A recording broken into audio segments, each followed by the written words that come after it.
All right, y'all, we got a 1998 Honda Foreman 450. We're gonna replace the steering bearings and the bushing down in there. Now here, yeah, I'll show you where the steering bearings are here in a minute, but right here, supposedly, hopefully these fit, the seals, that, bushing, and a cotter pin.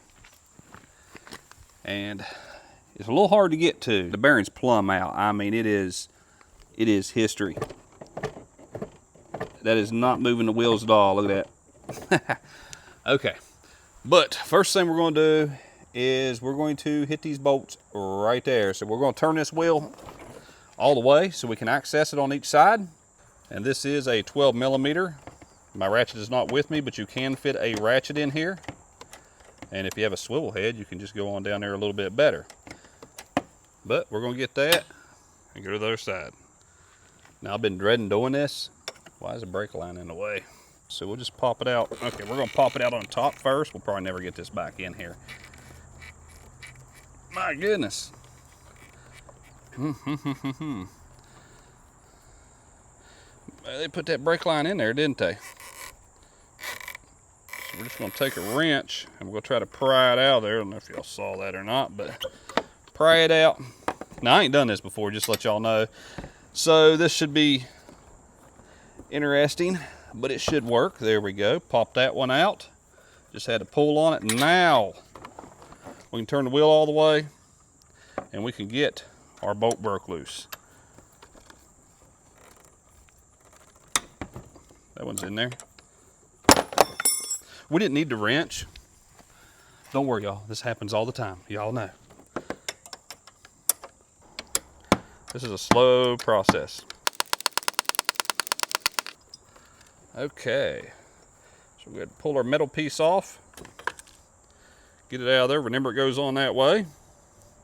And there was a wiring harness right there too. We needed this bushing replaced anyways.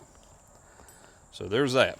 Now, and this bushing should just come off, and we just got to remember which way it goes on.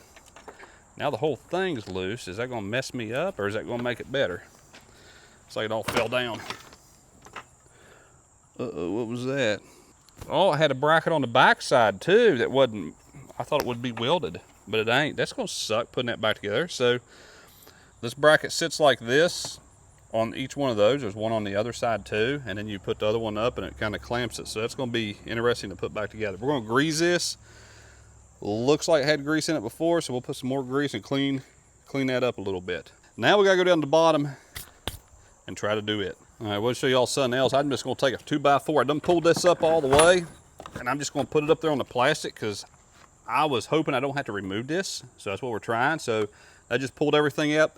Now we should be able to get to the bolt on the bottom and the cotter pin. So now I'm gonna get a pair of vice grips and find out what size that is. Okay, got the cotter key. That was a little bit of a pain. Luckily it wasn't rusted, but that is a 7/8 is what I got, or 22 millimeter is what that nut is. Now we're gonna see how hard it is to get off there. Okay, I had to turn the steering wheel the other way, and I really don't know how I'm supposed to get this, but I'm gonna go in through right here. Let's hope we got enough space to break it loose. Maybe. Yeah, buddy. That's all kinds of space to break it loose. Okay, we're gonna try something to knock that loose. Okay, all my tools are up in the car. So we're gonna put this pipe up against this, and we're going to hit it with a piece of steel instead of a hammer and see if it breaks loose. If I don't hit it, I'm going to move the camera because I'm going to hit it. Oh, we're hitting the plastic. I think we might have it broke loose. We're going to do it again because, man, I have a feeling I ain't gonna have no other problems out of this. We probably ain't getting this back together today. We'll find out. Okay, we got it broke loose. Definitely want to go build a push on it, that's for sure. All right, now, see how rusted all this is. That's gonna be fun. Oh wow, this is gonna take some time. We're gonna run a little bit at a time, apparently. But this is what I'm dealing with here. You got not even a quarter of a turn, not even an eighth of a turn. Still ain't loose enough for my fingers, I don't think. Let's try it. Can't get my hand back out of there. This is why everybody wants to take them to mechanics to have them worked on. All right. Well, let's see. Yeah, buddy. Okay, I can get it with my fingers. Okay, got it with our fingers. Let me show you how this goes back together, and not count so I'll remember. You got your nut, and then you have a washer. Looks like that washer was like that, and you can see where the little bit of dirt was where the nut was. So we won't lose that, and we'll put that over here. Now let's see if this will come off here. Tell me this ain't pressed on. Is this pressed on, y'all? Well, y'all watching the video so I can show you, ain't you?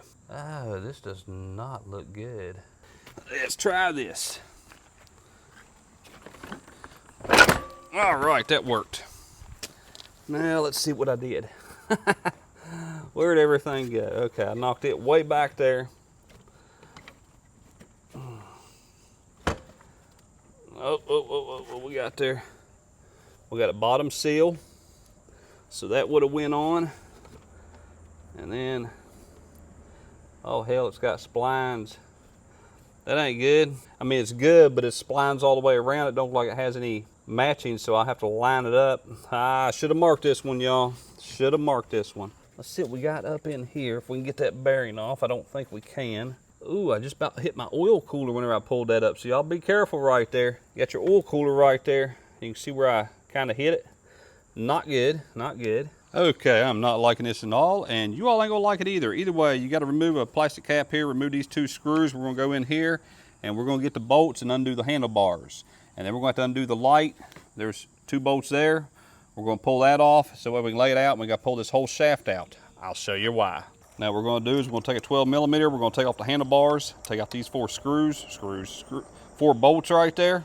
Make sure you mark it. I just marked mine with a screwdriver, line, and then line on the aluminum. I did it on both of them. Now we're gonna pull these off. Now once we did that, we can knock off the handlebars, so we ain't gotta take loose all the wiring from it and the brake fluid anyways. Now we're gonna head to the light itself. There, like I said, there's only 2 bolts we're gonna get and pull them out. We got the last bolt out right there. Now the whole piece is loose.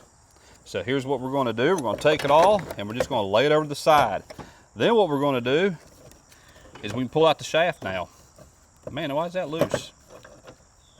Huh, okay. But now, what?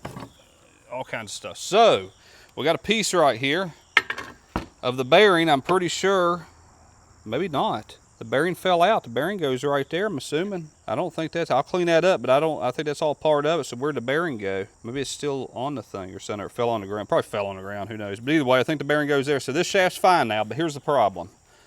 The main reason why I pulled that whole thing out is, if you all can see down in there, let me zoom that up,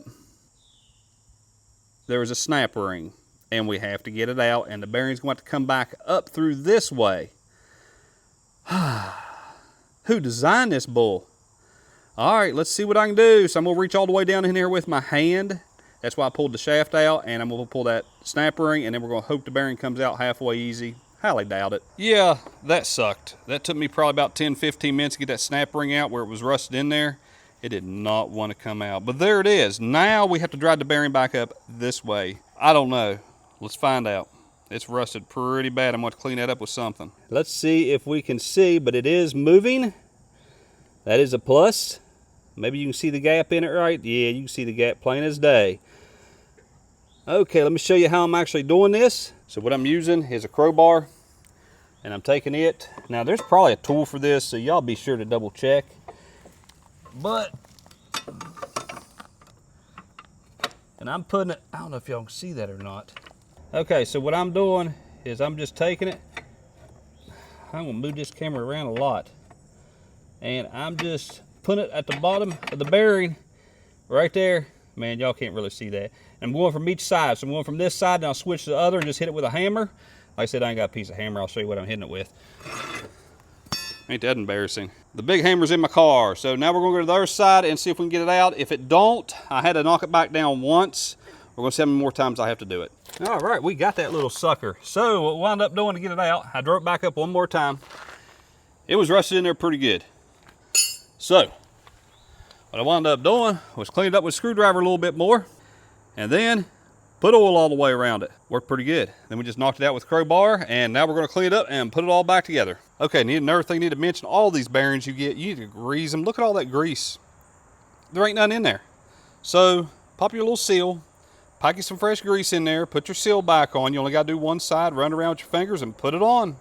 So now we're gonna put that little booger back down in there and just tap it. Now whenever you tap this thing, you wanna hit the outside ridge, not the inside. Well, outside lip, not the inside. So I'm gonna find me a socket, hopefully, that'll fit this and a bunch of extensions, and then we're gonna knock it back down in there. There you go. I actually used a crowbar instead because yeah, all my extensions are in the vehicle. That's what happens when I go on trips. I take all my tools with me and I forgot it was up on the hill and I don't feel like walking up there. But it is a 1 1/4 socket that fits and slides all the way down in there. Now we got to put our snap ring back on. Make sure your snap ring is locked in good and it ain't coming back out. Now it is time to put back on the shaft. Okay, I pulled a stupid. You got to put your seal in before you put the shaft in. Now I got to see if the little one will fit on the bottom side. The big one goes on top. Be sure to take your little bit of grease, put it around your seal. You can use oil too, but I like grease. Do the top, bottom seal. Man, we're getting to this. Sooner or later, the steering shaft will go in. Either way, can you all see that wide spline? So in other words, the steering piece that goes back on, forgot what it's called, is good. And clean up your, man, I can't really show you all here. Clean up your seal spot right here. Mine's a little worn out, but it'll be all right. Ain't like I sink this thing in mud all the time. And I sure as heck ain't gonna buy a new piece for it. Now it is time to put it back down in there and get this thing together. Now make sure your piece right here is clean. Put some grease on there. I don't know if you're supposed to or not, but I am. It's just a smart idea. Mine's been worn out for a long time, so any roughness, it should help it. And then put it on the inside of this too. I wouldn't worry about the outside. It's supposed to lock up and you don't want it spinning. Then we're gonna put it on here. Make sure you install it correctly. The wide lip is at the top. The narrow end is down at the bottom. Put your metal piece on the back, and then we're going to bolt it in on the top. And we're going to put the rest of this back on afterwards because you can get to these bolts. And apparently, whenever you, I had to pull back out the shaft to get this back plate on because there wasn't enough play whenever you actually got good bearings in it. Look at me getting grease everywhere. Now we're going to put on top and put 2 bolts in the front. All right, now it is time to put this piece back on and put our bolt on and our carter key. I ain't going to be able to show you all this because, yeah, that's not going to work very good. All right, we got the cotter key in there. We got the bolt tightened down. Don't ask me torque specs. I tighten that sucker down and put the cotter key on it. That's how that's working.